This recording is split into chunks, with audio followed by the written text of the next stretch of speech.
Congo by Michael Crichton. Copyright by Michael Crichton.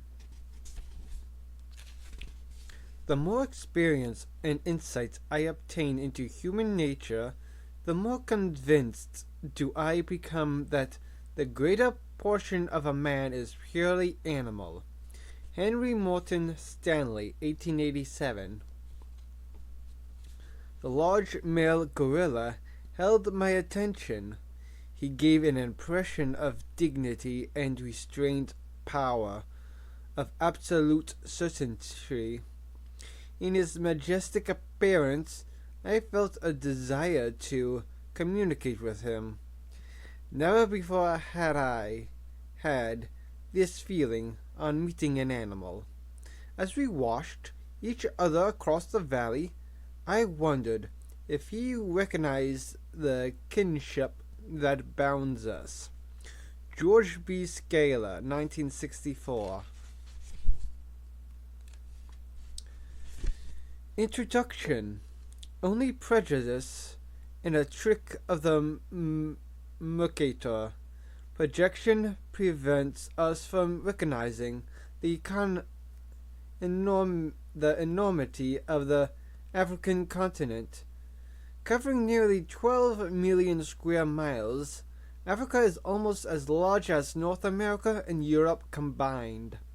It is nearly twice the size of South America, as we mistake its dimensions.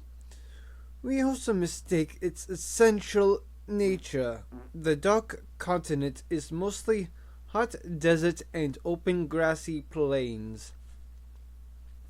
In fact, Africa is called the Dark Continent for one reason only: the vast equatorial rainforests of its central region.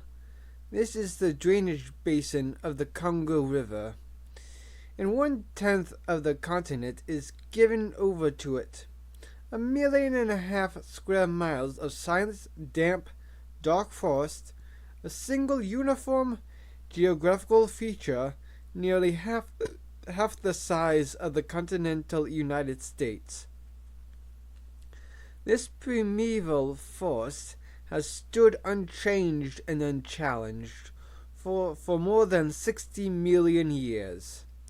Even today, only 500,000 people inhabit the Congo basin, and they are mostly clustered in villages along the banks of the slow, muddy rivers that flow through the jungle.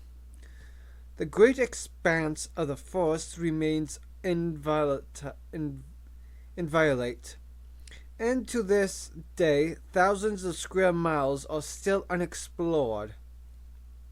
This is true particularly of the northeastern corner of the Congo basin, where the rainforest meets the Virunga volcanoes, at the edge of the Great Rift Valley. Lacking established trade routes or compelling features of interest, Virunga was never seen by Western eyes until less than 100 years ago. The race to make the most important discovery of the 1980s in the Congo took place during 6 weeks of 1979. This book recounts the 13 days of the last American expedition to the Congo in June 1979, barely 100 years after Henry Morton Stanley first explored the Congo River in 1874 to 1877. A comparison of the two expeditions reveals much about the changing and unchanging nature of African exploration in the intervening century. Stanley is usually remembered as the newsman who found Livingstone in 1871, but his real importance lay in the later exploits. Moorhead calls him a new kind of man in Africa, a businessman explorer. Stanley was not in Africa to reform the people, nor to build an empire, and he was not impelled by any real interest in such matters as anthropology, botany, or geology. To put it bluntly, he was out to make a name for himself. When Stanley set out again from Zanzibar in 1874, he was again handsomely financed by newspapers, and when he emerged from the jungle at the Atlantic Ocean 999 days later, having suffered incredible hardships and the loss of more than two-thirds of his original party, both he and his newspapers had one of the great stories of the century. Stanley had traveled the entire length of the Congo River, but 2 years later, Stanley was back in Africa under very different circumstances. He traveled under an assumed name. He made diversionary excursions to throw spies off his trail. The few people who knew he was in Africa could only guess that he had in mind some grand commercial scheme. In fact, Stanley was financed by Leopold II of Belgium, who intended to acquire personally a large piece of Africa. It is not a question of Belgian colonies, Leopold wrote Stanley. It is a question of creating a new state, as big as possible. The king, as a private person, wishes to possess properties in Africa. Belgium wants neither a colony nor territories. Mr. Stanley must therefore buy lands or get them conceded to him. This incredible plan was carried out by 1885. One American said that Leopold possesses the Congo just as Rockefeller possesses Standard Oil. The comparison was apt in more ways than one, for African exploration had become dominated by business. It has remained so to this day.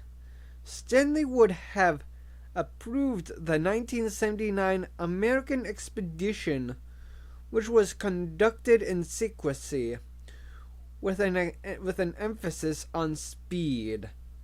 But the differences would have astonished him. When Stanley passed near Virunga in 1875, it had taken him almost a year to get there. The Americans got their expedition on site in just over a week, and Stanley, who traveled with a small army of 400, would have been amazed at an expedition of only 12, and one of them an ape. The territories through which the Americans moved a century later were autonomous political states. The Congo was now Zaire, and the Congo River the Zaire River. In fact, by 1979, the word Congo technically referred only to the drainage basin of the Zaire River, although Congo was still used in geological circles as a matter of familiarity, and for its romantic connotations. Despite these differences, the expeditions had remarkably similar outcomes. Like Stanley, the Americans lost two-thirds of their party and emerged from the jungle as desperately as Stanley's men a century before. And like Stanley, they returned with incredible tales of cannibals and pygmies, ruined jungle civilizations, and fabulous lost treasures. I would like to thank R.B. Travis of Earth Resources Technology Services in Houston for permission to use videotaped debriefings, Dr. Karen Ross of ERTs for further background on the expedition, Dr. Peter Elliott of the Department of Zoology, University of California's at Berkeley, and the Project Amy staff, including Amy herself, Dr. William Renz of Kasai Mining and Manufacturing, there, Dr. Smith Jefferson of the Department of Medical Pathology, University of Nairobi, Kenya, and Captain Charles Monroe of Tangria, Morocco. I am further indebted to Mark Warwick of Nairobi for his initial interest in his project, Alan Banks of Nairobi for graciously offering to take me into the Virunga region of Zaire, Joyce Small for arranging my transport, usually at short notice, to obscure parts of the world, and finally my special thanks to my assistant, Judith Lovejoy, whose untiring efforts through very difficult times were crucial to the completion of this book. MC.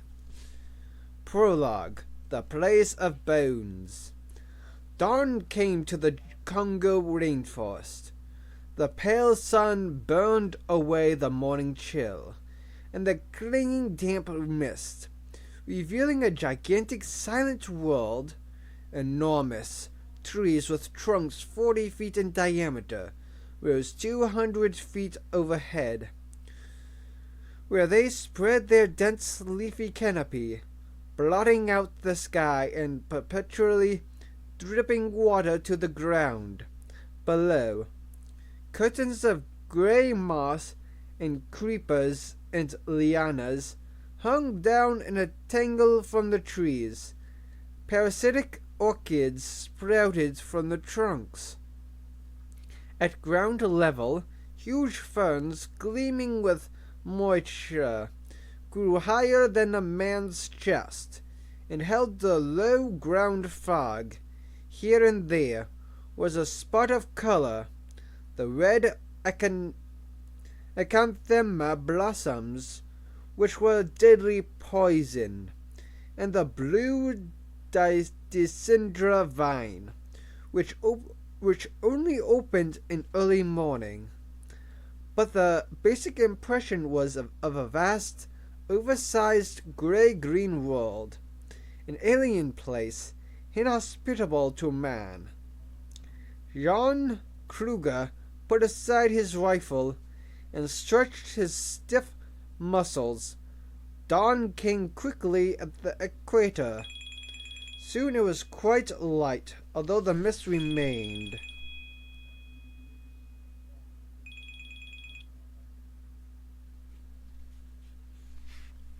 He glanced at the expedition campsite he had been guarding.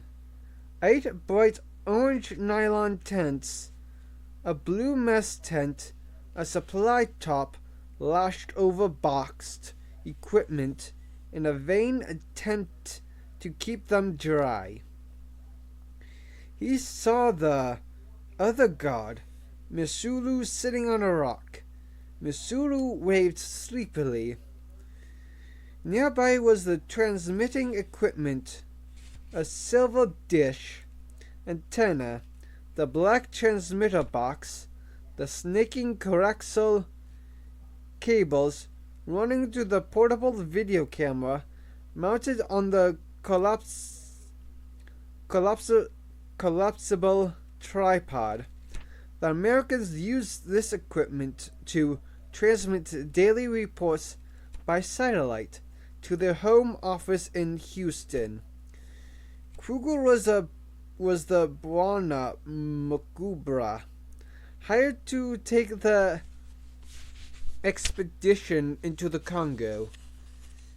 He had led expeditions before: oil companies, map survey parties, timber mining teams, and geological parties like this one.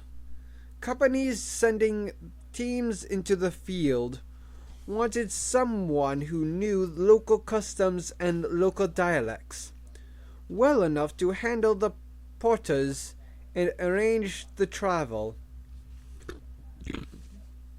Kruger was well suited for this job. He spoke Kiswahili, as well as Bantu and a little Bagindi, and he had been to the Congo many times, although never to Virunga. Kruger could not imagine why American geologists would want to go to the Virunga region of Zaire, in the northeast corner of the Congo rainforest. Zaire was the richest country in Black Africa in minerals, the world's largest producer of cobalt and industrial diamonds, the seventh largest producer of copper. In addition, there were major deposits of gold, tin, zinc, tungsten, and uranium, but most of the minerals were found in Shaba and Kasai, not in Virunga. Kruger knew better than to ask why the Americans wanted to go to Virunga. And in any case, he had his answer, soon enough. Once the expedition passed Lake Kivu and entered the rainforest, the geologists began scouring rivers and stream beds. Searching placer deposits meant that they were looking for gold or diamonds.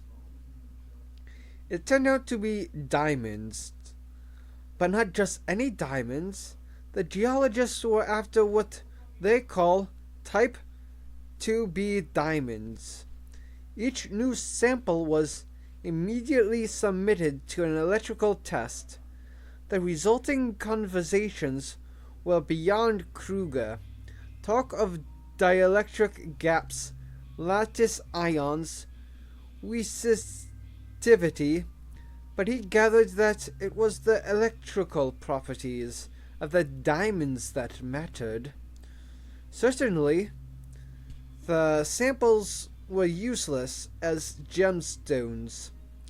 Kruger had examined several, and they were all blue from impurities. For 10 days, the expedition had been tracing back placer deposits. This was standard procedure. If you found gold or diamonds in stream beds, you moved upstream toward the presumed erosive source of the minerals. The expedition had moved to high ground along the western slopes of the Virunga volcanic chain. It was all going routinely until one day, around noon, when the porters flatly refused to proceed further. This part of the Virunga, they said, was called Kanyamagufua, which meant the place of bones. The porters insisted that any men foolish enough to go further would have their bones broken, particularly their skulls. They kept touching their cheekbones and repeating that their skulls would be crushed. The porters were Bantu-speaking Arawanis from the nearest large town, Kisangani. Like most town-dwelling natives, they had all sorts of superstitions about the Congo jungle. Kruger calls for the headman. "What tribes are here?" Kruger asked, pointing to the jungle ahead. No tribes, the headman said. No tribes at all, not even Bambuti? He asked, referring to the nearest group of pygmies. No men come here, the headman said. This is Kanyamagufa. Then what crushes the skulls? Dara, the headman said, ominously, using the Bantu term for magical forces. Strong Dara here. Men stay away. Kruger sighed. Like many white men, he was thoroughly sick of hearing about Dara. Dara was everywhere, in plants and rocks and storms and enemies of all kinds. But the belief in Dara was prevalent throughout much of Africa, and strongly held in the Congo. Kruger had been obliged to waste the rest of the day in tedious negotiations. In the end, he doubled their wages and promised them firearms. When they returned to Kisangani, and they agreed to continue on, Kruger considered the incident an irritating native ploy. Porters could generally be counted on to invoke some local superstition to increase their wages. Once an expedition was deep enough into the field to be dependent on them, he had budgeted for this eventuality, and having agreed to their demands, he thought no more about it. Even when they came upon several areas littered with shattered fragments of bone, which the porters found frightening, Kruger was not concerned. Upon examination, he found the bones were not human, but rather the small, delicate bones of colobus monkeys, the beautiful shaggy black and white creatures that lived in the trees overhead. It was true that there were a lot of bones, and Kruger had no idea why they should be shattered. But he had been in Africa a long time, and he had seen many inexplicable things. Nor was he any more impressed with overgrown fragments of stone that suggested a city had once stood in this area. Kruger had come upon unexplored ruins before, too. In Zimbabwe, in Broken Hill in Maniliwi, there were the remains of cities and temples that no 20th century scientist had ever seen and studied. He camped the first night near the ruins.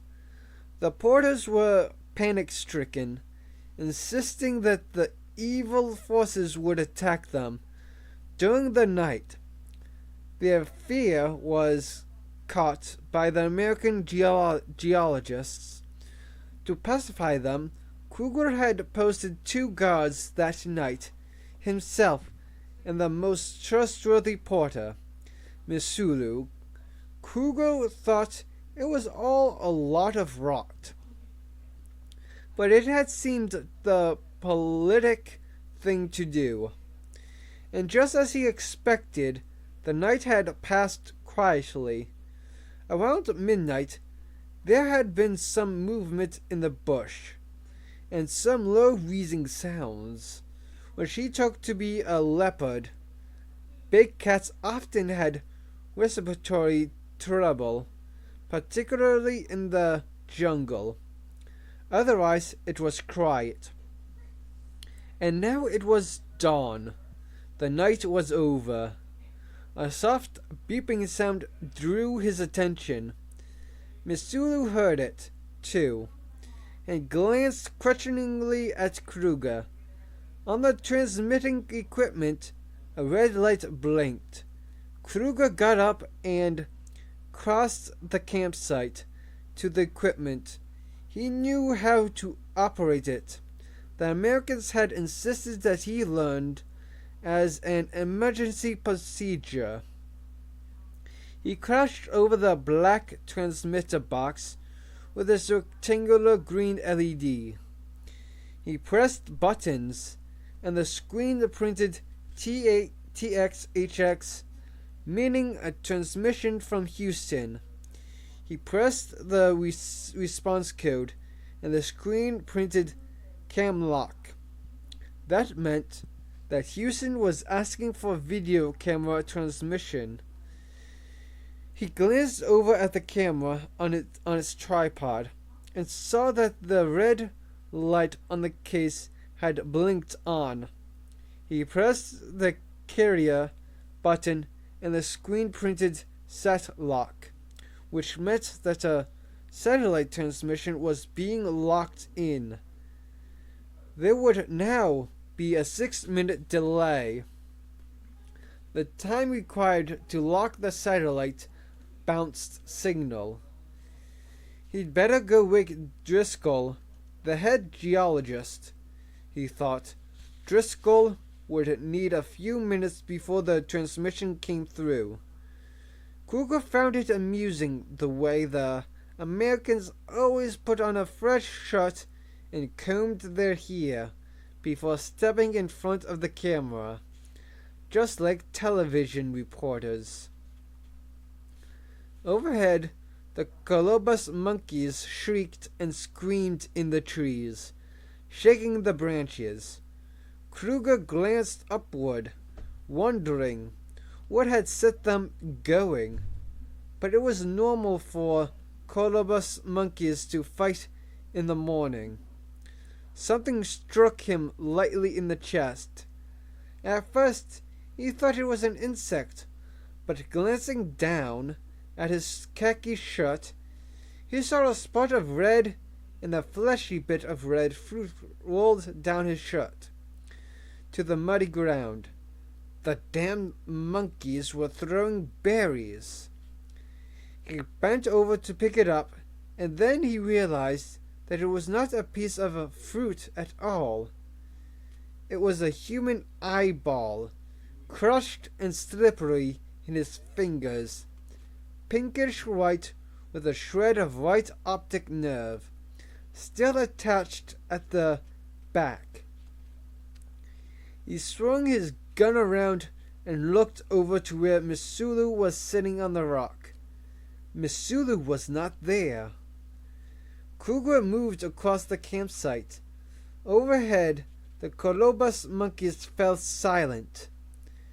He heard his boots squish in the mud as he moved past the tents of sleeping men. And then he heard the wheezing sound again. It was an odd soft sound, carried on the swirling morning mist. Kruger wondered if he had been mistaken, if it was really a leopard, and he saw Missoula. Missoula lay on his back, in a kind of halo of blood. His skull had been crushed from the sides, the facial bones shattered, the face narrowed and elongated, the mouth open in the obscene yawn, the one remaining eye wide and bulging. The other eye had exploded outward with the force of the impact. Kruger felt his heart pounding as he bent to examine the body. He wondered what could have caused such an injury. And then he heard the soft wheezing sound again, and this time he felt quite sure it was not a leopard.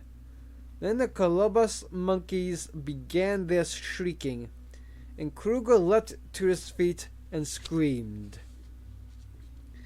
Day 1, Houston, June 13th, 1979. 1. Earth, Houston. 10,000 miles away, in the cold, windowless main data room of Earth Resources Technology Services, Inc. of Houston. Karen Ross sat hunched over a mug of coffee in front of a computer terminal, reviewing the latest Landsat images from Africa. Ross was the Earth's Congo project supervisor, and as she manipulated the satellite images in artificial contrast colors, blue and purple and green, she glanced at her watch impatiently. She was waiting for the next field transmission from Africa. It was now 10:15 p.m. Houston time, but there was no indication of time or place in the room. Day or night, the main data facility of Earth remained the same. Beneath banks of special Kalon fluorescent lights, programming crews in shredders worked at long rows of quietly clicking computer terminals, providing real-time inputs to the field parties that Earth maintained around the world. This timeless quality was understood to be necessary for the computers, which required a constant temperature of 60 degrees. Dedicated electrical lines, special color-corrected lights that did not interfere with circuitry. It was an environment made for machines. The needs of people were secondary. But there was another rationale for the main facility design. Earth wanted programmers in Houston to identify with the field parties, and if possible, to live on their schedules. Inputting baseball games and other local events was discouraged. There was no clock which showed Houston time, although on the far wall 8 large digital clocks recorded local time for the various field parties. The clock marked Congo field party read 6:15 a.m. when the overhead intercom said, "Dr. Ross, CCR bounce." She left the console after punching in the digital password. Blocking codes. Every Earth's terminal had a password control, like a combination lock. It was part of an elaborate system to prevent outside sources tapping into their enormous databanks. Earth dealt in information, and as R.B. Travis, the head of Earth, was fond of saying, the easiest way to obtain information was to steal it. She crossed the room with long strides. Karen Ross was nearly 6 feet tall, an attractive though ungainly girl, only 24 years old.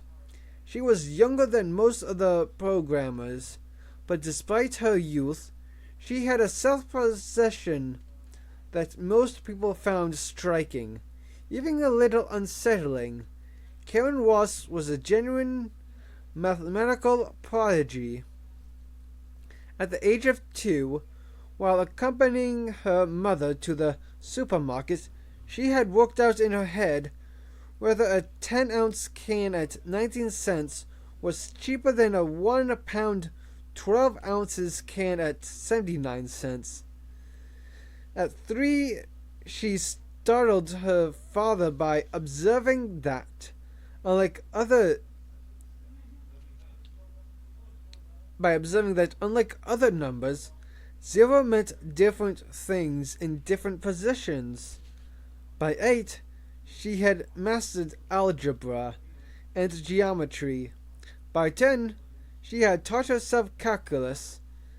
She entered MIT at 13 and proceeded to make a series of brilliant discoveries in abstract mathematics, culminating in a treatise,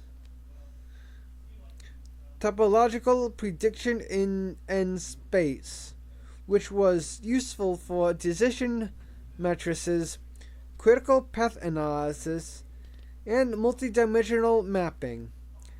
This interest had brought her to the attention of Ertz, where she was made the youngest field supervisor in the company. Not everyone liked her.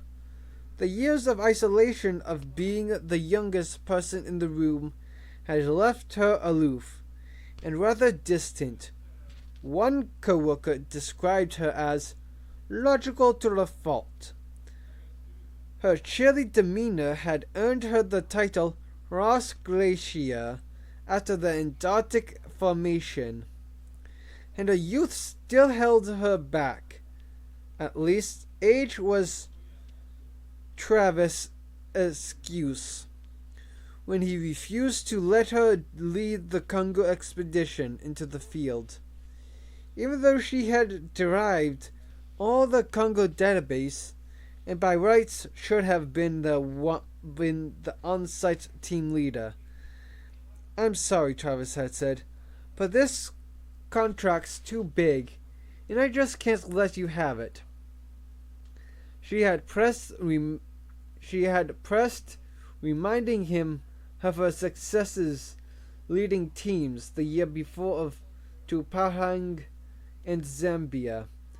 Finally, he had said, "Look, Karen, that site's 10,000 miles away in 4+ terrain. We need more than a console hot dogger out there." She bridled under the implication that was all she was, a console hot dogger. Fast with the buttons, good at playing with Travis's toys, she wanted to prove herself in a 4+ field situation. And the next time she was determined to make Travis to let her go. Ross pressed the button for the third floor elevator, marked CX access only. She caught an envious glance from one of the programmers while she waited for the elevator to arrive. Within Earth's, status was not measured by salary, title, the size of one's office, or the other usual corporate indicators of power. Status at Earth was purely a matter of access to information.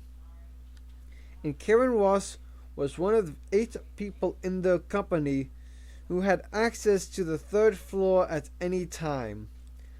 She stepped onto the third floor elevator, glancing up at the scanner lens mounted over the door.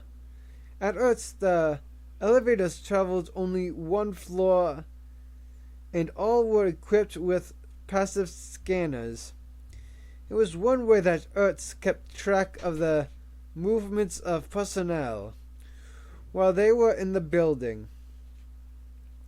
She said, "Karen Ross," for the voice monitors, and turned in a full circle for the scanners. There was a soft electronic bleep, and the door slid open at the third floor. She emerged into a small square room with a ceiling video monitor and faced the unmarked outer door of the communications control room. She repeated Karen Ross and inserted her electronic identicard in the slot, resting her fingers on the metallic edge of the card so the computer could record galvanic skin potentials. This was a refinement instituted 3 months earlier after Travis learned that Army experiments with vocal cords surgery had altered voice characteristics precisely enough to false positive voice ident programs. After a cycling pause, the door buzzed open. She went inside. With its red night lights, communication control was like a soft, warm room.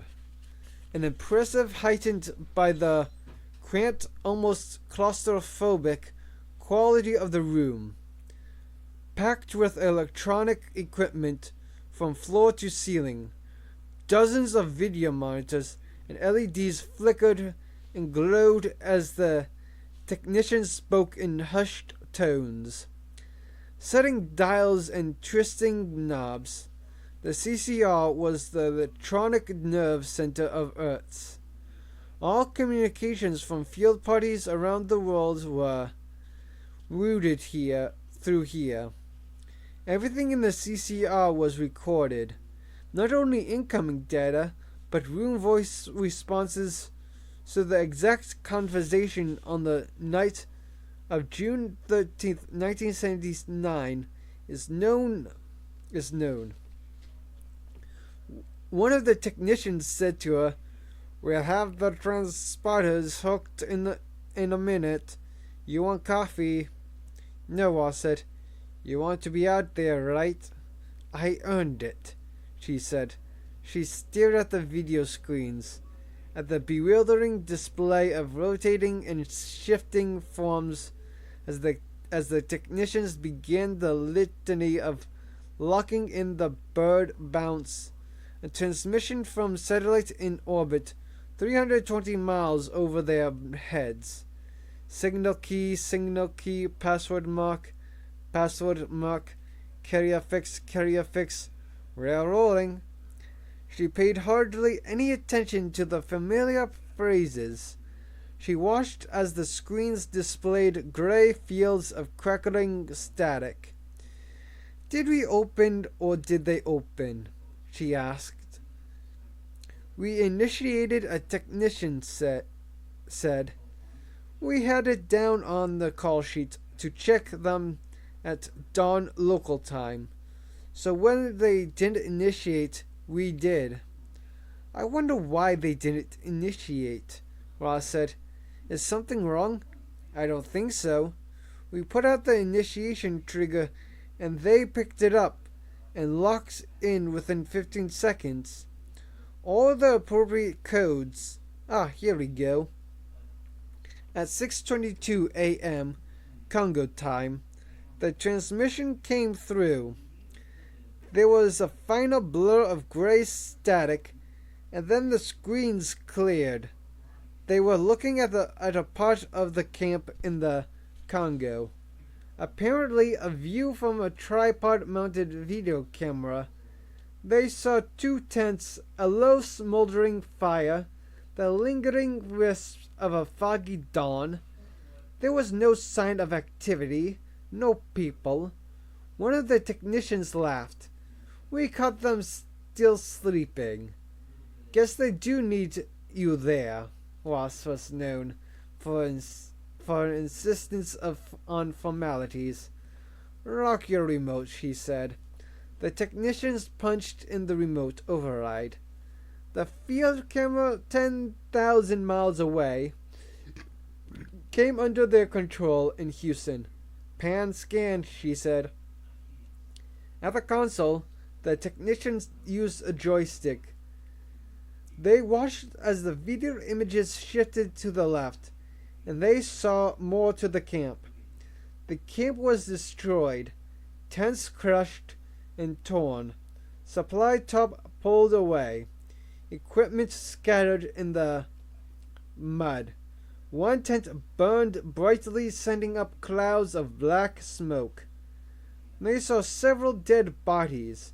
"Jesus," one technician said. "Back scan," Ross said. "Spot resolved to 6-6. On the screens, the camera panned back across the camp. They looked at the jungle. They still saw no sign of life. Down pan, reverse sweep. On the screen, the camera panned down to show the silver dish of the portable antenna and the black box of the transmitter. Nearby was another body, one of the geologists lying on his back. "Jesus, that's Roger." "Zoom and T-lock," Ross said. On the tape, her voice sounds cool, almost detached. The camera zoomed in on the face.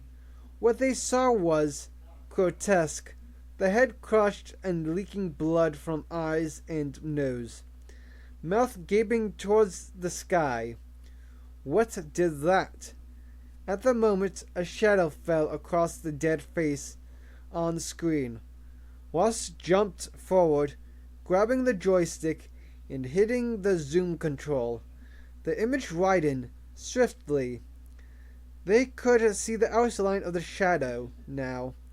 It was a man, and he was moving. Somebody's there. Somebody's still alive. He's limping. Looks wounded. Ross stared at the shadow. It did not look to her like a limping man. Something was wrong. She couldn't put her finger on what it was. He's going to walk in front of the lens, she said. It was almost too much to hope for. What's that audio static? They were hearing an odd sound, like a hissing or a sighing. It's not static. It's in the transmission. Resolve it, Ross said. The technicians punched buttons, altering the audio frequencies, but the sounds remained peculiar and indistinct. And then the shadow moved, and the man stepped in front of the lens. Diopter, Ross said, but it was too late. The face had already appeared, very near the lens. It was too close to focus without a diopter. They saw a blurred dark shape, nothing more. Before they could click in the diopter, it was gone. A native? This region of the Congo is uninhabited. Uninhabited, Ross said. Something inhabits it. Pan scan, Ross said.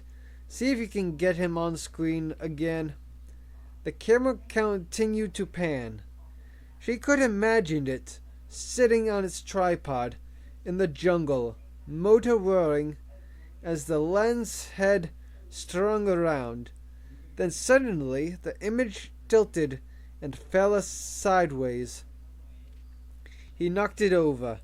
Damn. The video image crackled, shedding lines of static.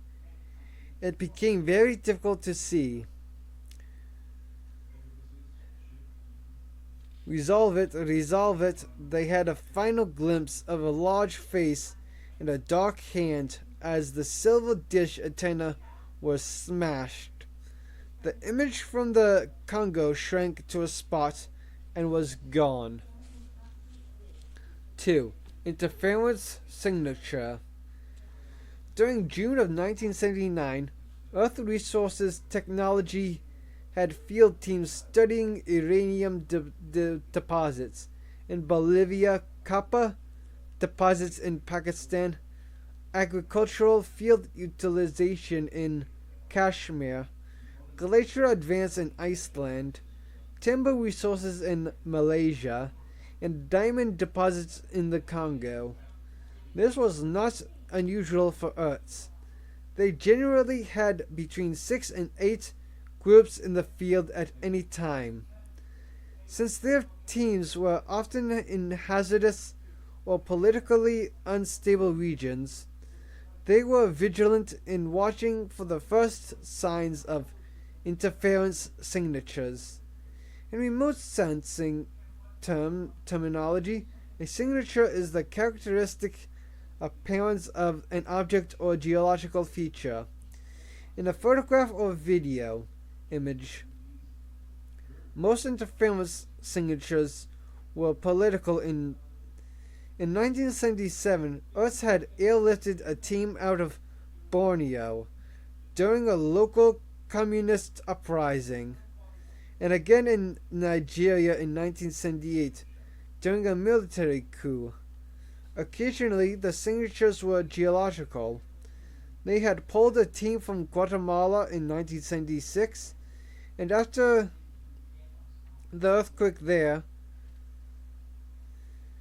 in the opinion of R.B. Travis, called out of bed in the late hours of June 13th, 1979. The videotapes from the Congo were the worst interference signature ever, but the signature origin remained mysterious. All they knew was that the camp had been destroyed in a mere 6 minutes, the time between the signal initiation from Houston and the reception in the Congo. The rapidity was frightening. Travis's first instruction was to figure out what the hell happened out there. A heavyset man of 48, Travis was accustomed to crisis. By training, he was an engineer with a background in satellite construction for RCA, and his later Rockwell. In his 30s, he had shifted to management, becoming what aerospace engineers called a rain dancer.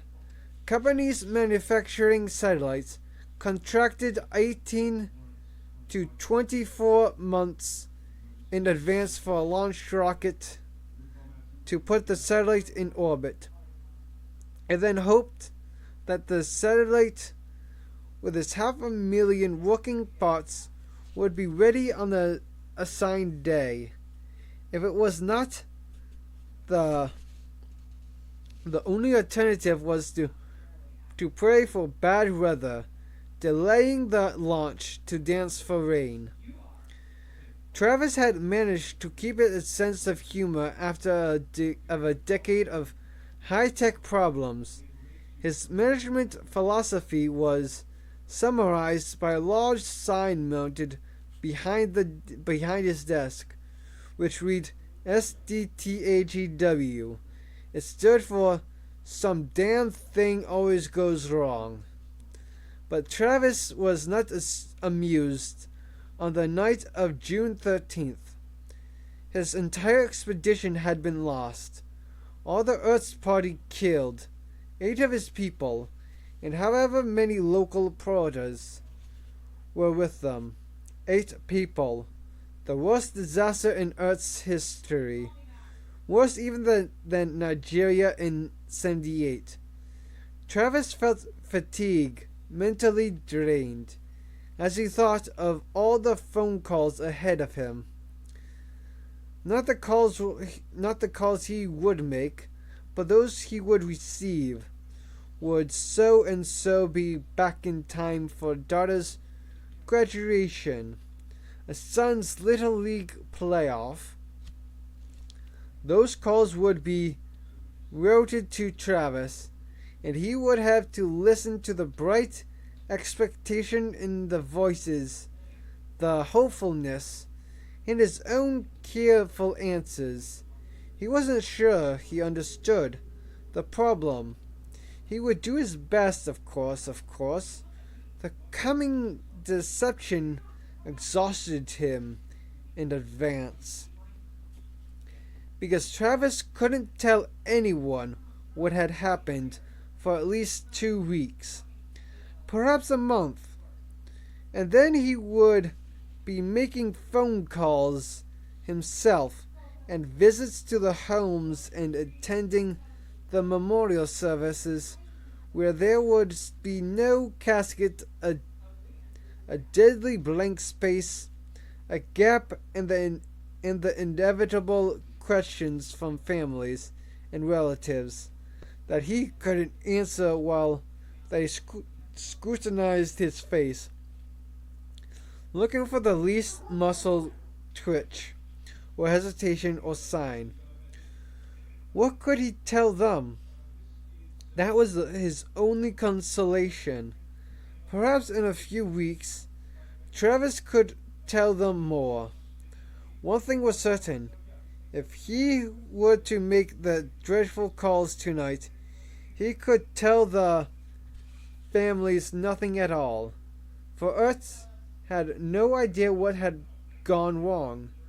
That fact added to Travis's sense of exhaustion. And there were details. Morris, the insurance auditor, came in and said, "What do you want to do about the terms?" Ertz took out term life insurance policies for every expedition member, and also for local porters. African porters received US $15,000 each in insurance, which seemed trivial until one recognized that African per capita income averaged US $180 per year. But Travis had always argued that local expeditions people should share risk benefits, even if it meant paying widowed families a small fortune. In their terms, even if it cost Ertz a small fortune for the insurance. "Hold them," Travis said. "Those policies are costing us per day." "Hold them," Travis said. "For how long?" 30 days, Travis said. 30 more days? That's right. But we know the holders are dead. Morris could not reconcile himself to the waste of money. His actual mind rebelled. "That's right," Travis said. "But you'd better slip the porters' families some cash to keep them quiet." "Jesus, how much are we talking about?" $500 each. "How do we count that?" "Legal fees," Travis said. "Buried it in legal, local dispositions. And the American team people that we've lost. They have MasterCard," Travis said. "Stop worrying." Roberts, the British-born Ertz press liaison, came into his office. "You want to open this can up?" "No," Travis said. "I want to kill it." "For how long?" 30 days. "Bloody hell! Your own staff will leak inside 30 days. Robert said, "I promise you." "If they do, you'll squash it," Travis said. I need another 30 days to make this contract." "Did we know what happened out there?" "No," Travis said, "but we will." "How?" "From the tapes." "Those tapes are a mess." "So far," Travis said. And he called in the specialty teams of console hot doggers. Travis had long since concluded that, although Oates could wake up political advisors around the world, they were most likely to get information in-house.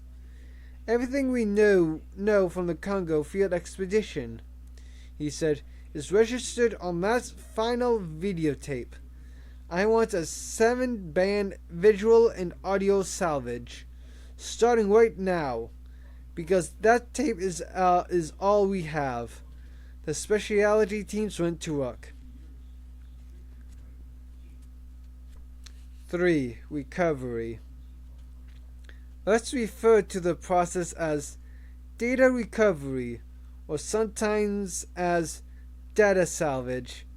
The terms evoked images of deep sea operations, and they were oddly appropriate. To recover or salvage data meant that coherent meaning was pulled to the surface from the depths of massive electronic information storage, and like salvage from the sea, it was a slow and delicate process where a single false step meant the irretrievable loss of the very elements one was trying to bring up. Earth had whole salvage crews skilled in the art of data recovery. One crew immediately went to work on the audio recovery, another on the visual recovery, but Karen Walsh was already engaged in a visual recovery. The procedures she followed were highly sophisticated and only possible at Earth. Earth Resources Technologies was a relatively new company, formed in 1975 in response to the explosive growth of information on the Earth and its resources. The amount of material handled by Earth was staggering. Just the Landsat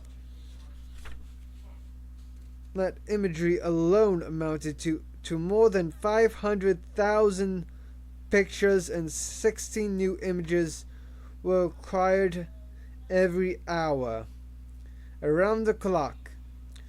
With the addition of conventional and draped aerial photography, infrared photography, and artificial aperture side-looking radar, the total information available to us exceeded 2 million images, with new input on the order of 30 images an hour. All this information had to be cataloged, stored, and made available for instantaneous retrieval. Roswell was like a library which acquired 700 new books a day. It was not surprising that the librarians worked at fever pitch around the clock. Visitors to Earth never seemed to realize that even with computers, such data handling capacity would have been impossible 10 years earlier. Nor did visitors understand the basic nature of Earth's information. They assumed that the pictures on the screens were photographic, although they were not. Photography was a 19th century chemical system for recording information, using light-sensitive silver salts.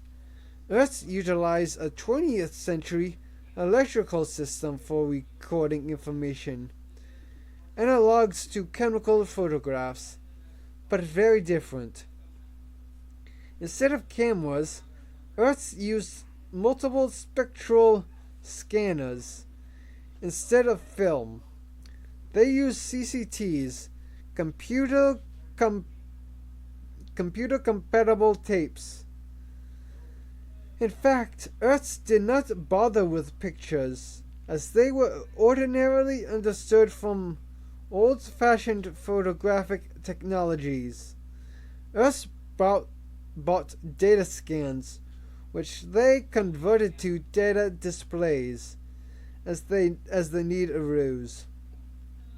Since the Earth's images were just electrical signals recorded on magnetic tape, a great variety of electrical image manipulation was possible. Earth had 837 computer programs to alter imagery, to enhance it, to eliminate unwanted elements, to bring out details. Ross used 14 programs on the Congo videotape, particularly on the static field sections, in which the hand and face appeared just before the antenna was smashed. First, she carried out what was called a wash cycle, getting rid of the static.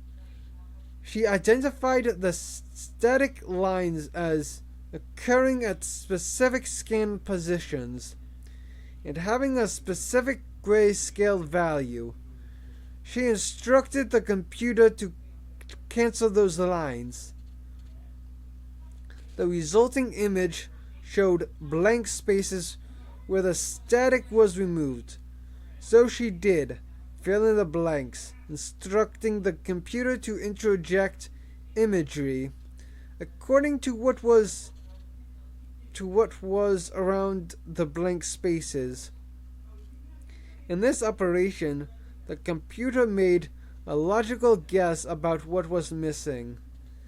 She now had a static-free image, but it was muddy and indistinct, lacking definition, so she did a high-priced spread, intensifying the image by spreading the grayscale values, but for some reason, she also got a phase distortion that she had to cancel, and that released spiking glitches previously suppressed.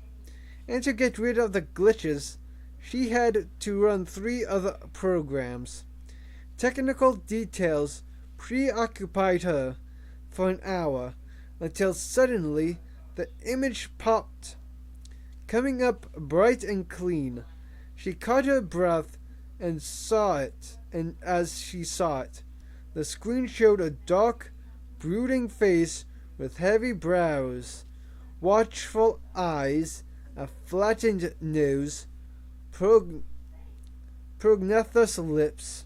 Frozen on the video screen was the face of a male gorilla. Travis came over, shaking his head.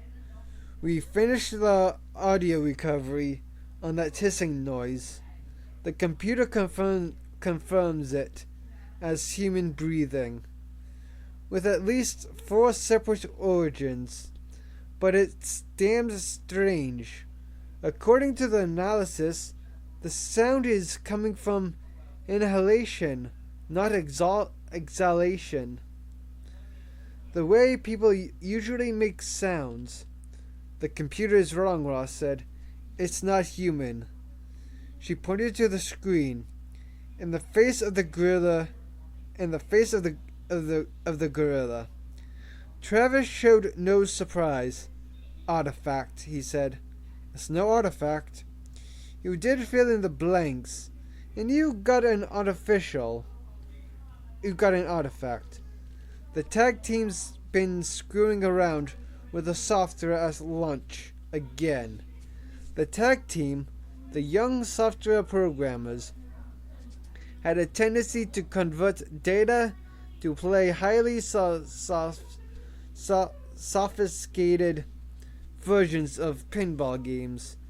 Their games sometimes got subrouted into other programs. Ross herself had complained about it. But this image is real, she insisted, pointing to the screen. Look, Travis said. Last week, Harry did fill in the blanks on the Karakoram Mountains, and he got back a lunar landing game. You're supposed to land next to the McDonald's stand. All very amusing. He walked off. You'd better meet the others in my office. We're setting advance times to get back in. I'm leading the next team. Travis shook his head. Out of the question. But what about this? She said, pointing to the screen. I'm not buying that image, Travis said. Gorillas don't behave that way. It's got to be an artifact. He glanced at his watch. Right now, the only question I have is how fast we can put a team back in the Congo. 4. Return expedition. Travis had never had any doubts in his mind about going back in. From the first time he saw the videotapes from the Congo, the only question was how best to do it. He called in all the section's heads, accounts diplo remote, geologistics legal. They were all yawning and rubbing their eyes. Travis began by saying, I want us back in the Congo in 96 hours. Then he leaned back in his chair and let them tell him why it couldn't be done. There were plenty of reasons. We can't assemble the air cargo units for shipment in less than 160 hours. Cameron, the logistics man, said. We can't postpone the Himalaya team and use their units, Travis said. But that's a mountain expedition. You can't modify the units in 9 hours, Travis said. But we can't get equipment to fly it out, Lewis, the transport master, said. Korean Airlines has a 747 cargo jet available at SFX. They tell me it can be down here in 9 hours. They have a plane just sitting there, Lewis said, incredulous. I believe, Travis said, that they had a last-minute cancellation from another customer. Aaron, the accountant, groaned. What did that cost? We can't get visas from the Zaire embassy in Washington in time. Martin, the diplomatic man, said, and there is serious doubt they'd issue them to us at all. As you know, the first set of Congo visas were based on our mineral exploration rights with the Zaire government, and our MER are non-exclusive. We were granted permission to go in, and so we were, the Japanese, the Germans, and the Dutch, who formed a mining consortium, but it's strictly first come, first serve. First ore body strikes, takes the contract. If Zaire finds out that our expedition is in trouble, they'll just cancel us out and let that Euro-Japanese consortium try their luck.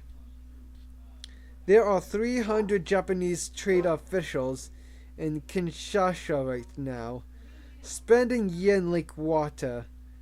I think that's right, Travis said.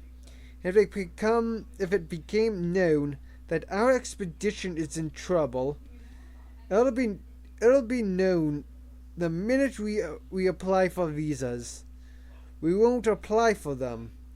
As far as anybody knows, Travis said, we still have an expedition in Virunga. If we put a second small team into the field fast enough, nobody will ever know that it wasn't the original team. But what about the specific personnel visas to cross the borders, the manifests? Details, Travis said. That's what liquor is for, referring to bribes, which were often liquor. In many parts of the world, expedition teams went in with crates of liquor and boxes of those perennial favorites, transistors, radios, and Polaroid cameras. Details. How are you going to cross the border? We'll need a good man for that. Maybe Monroe. Monroe? That's playing rough. The Zaire government hates Monroe. He's resourceful, and he knows the area. Martin, the diplomatic expert, cleared his throat and said, I'm not sure I should be here for this discussion. It looks to me as if you are proposing to enter a sovereign state with an illegal party led by a former Congo mercenary soldier. Not at all, Travis said. I'm obliged to put a support party into the field to assist my people already there. Happens all the time. I have no reason to think anybody is in trouble. Just a routine support party. I haven't got time to go through official channels. I may not be showing the best judgment in whom I hire, but it's nothing more serious than that. By 11:45 p.m.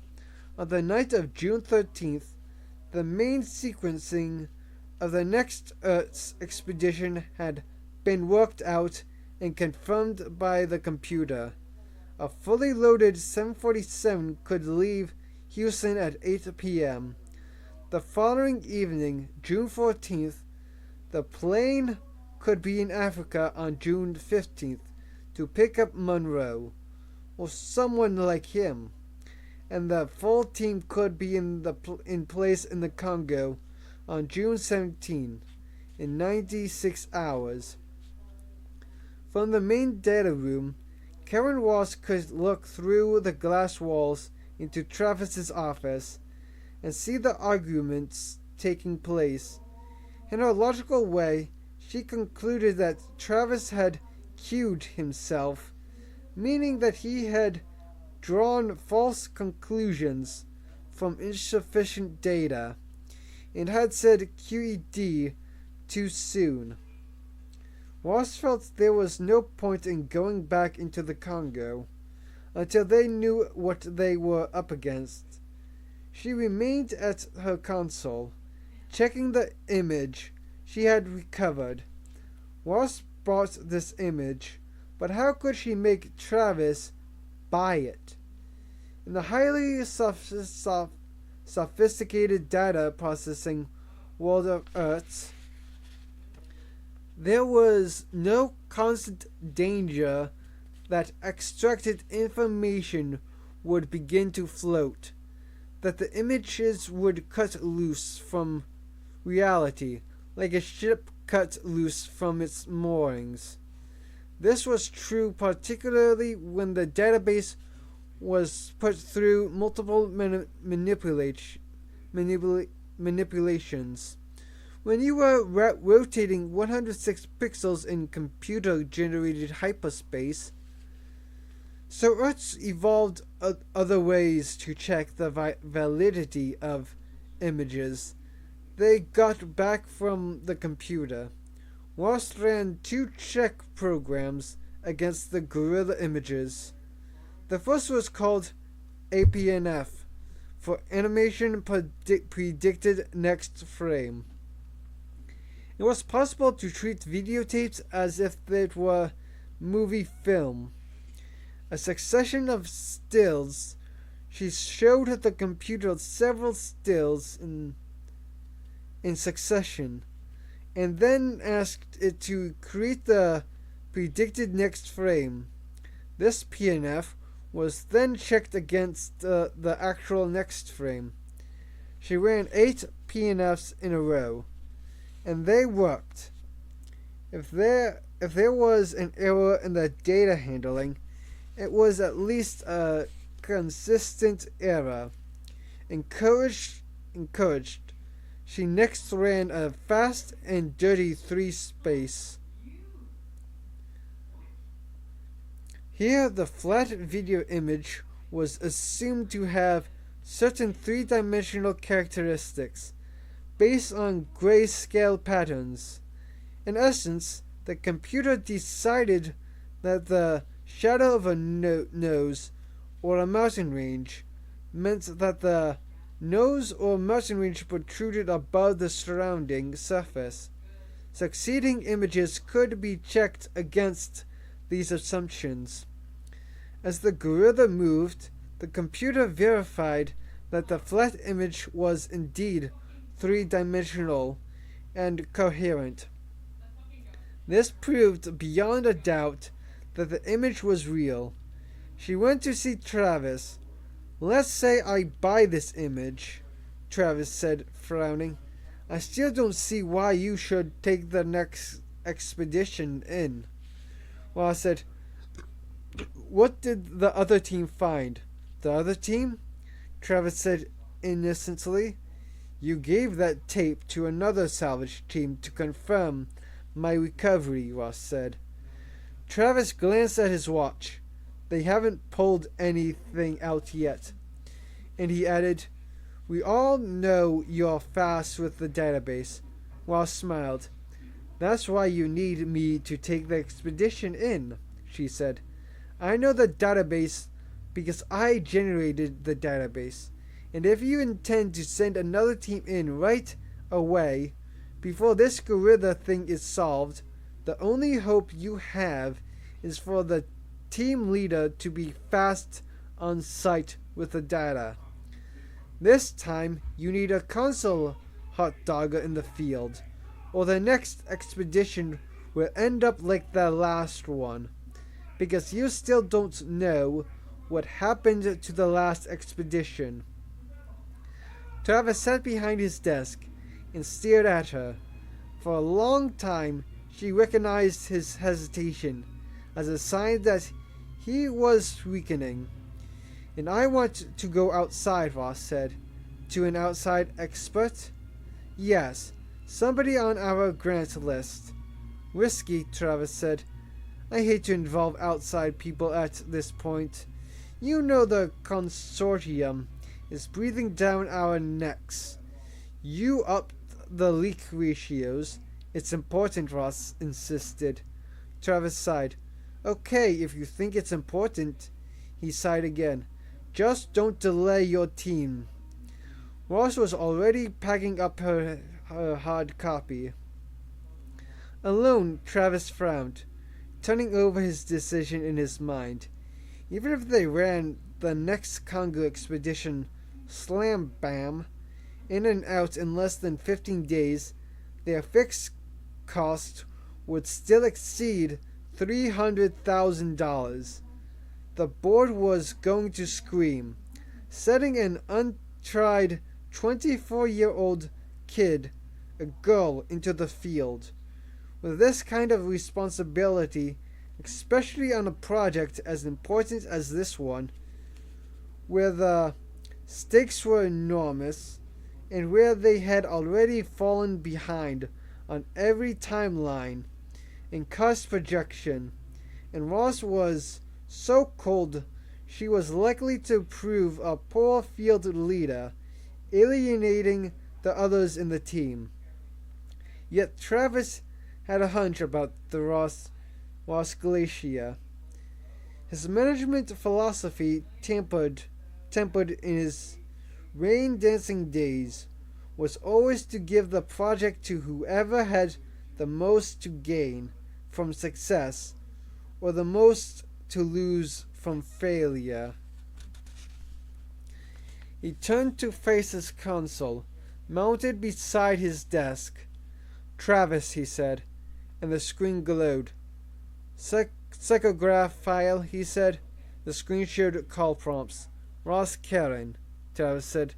The screen flashed, thinking a moment. That was the programmed response, which meant that information was being extracted. He waited. Then the psychograph summary printed out across the screen. Every Earth's employee underwent 3 days of intensive psychological testing to determine not only skills but potential biases. The assessment of Ross would, he felt, be reassuring to the board. Highly intelligent, logical, flexible, resourceful, data intuitive, thought process suited to rapidly changing real-time context, driven to succeed at defined goals, capable of sustained mental effort. It looks like the perfect description of the next Congo team leader. He scanned down the screen, looking for the negatives. These were less reassuring. Youthful, ruthless, tenacious, tenuous, human report, domineering, intellectual, arrogant, insensitive, driven to succeed at any cost. And there was a final flow prover notation. The very concept of personality flop over had been evolved through Earth's testing. It suggested that any dominant personality trait could be suddenly reversed under stressed conditions. Parental personalities could flop over and turn childishly petulant. Hysterical personalities could become icy calm, or logical personalities could become illogical. Flop over matrix dominant. Possibility undesirable. Objectivity may be lost once desired goal is perceived close at hand. Desire for success may provoke dangerously illogical responses. Parental figures will be especially denigrated. Subjects must be monitored in late-stage goal-oriented procedures. Travis looked at the screen and decided that such a circumstance was highly unlikely in the coming Congo expedition. Karen Ross was exhilarated by her new authority shortly before midnight. She called up the grants lists on her office terminal. Ross had animal experts in various areas whom they support with nominal grants from a non-profit foundation called the Earth Resource Wildlife Fund. The grant lists were arranged taxonomically. Under primates, she found 14 names, including several in Borneo, Malaysia, and Africa, as well as the United States. In the United States, there was only one gorilla researcher available, a primatologist named Dr. Peter Elliott at the University of California at Berkeley. The file on screen indicated that Elliott was 29 years old, unmarried, an associate professor without tenure in the Department of Zoology. Principal research interest was listed as primate communications gorilla. Funding was made to something called Project Amy. She checked her watch. It was just midnight in Houston, 10 p.m. In California, she dialed the home number on the screen. "Hello," a weary male voice said. "Dr. Peter Elliott?" "Yes." The voice was still cautious, hesitant. "Are you a reporter?" "No," she said. "This is Dr. Karen Ross in Houston. I'm associated with the Earth Resources Wildlife Fund, which supports your research." "Oh, yes." The voice remained cautious. You're sure you're not a reporter?" It's only fair to tell you I'm recording this telephone call as a potential legal document." Ken Ross hesitated. The last thing she needed was some paranoid academic recording Earth's development. She said, "Nothing." "You're American," he said. "Of course." Karen Ross stared at the computer screen, which flashed. Voice identification confirmed. "Elliott Peter, 29 years. "State your business," Elliott said. "Well, we're about to send an expedition into the Virunga region of the Congo and..." "Really? When are you going?" The voice suddenly sounded excited, boyish.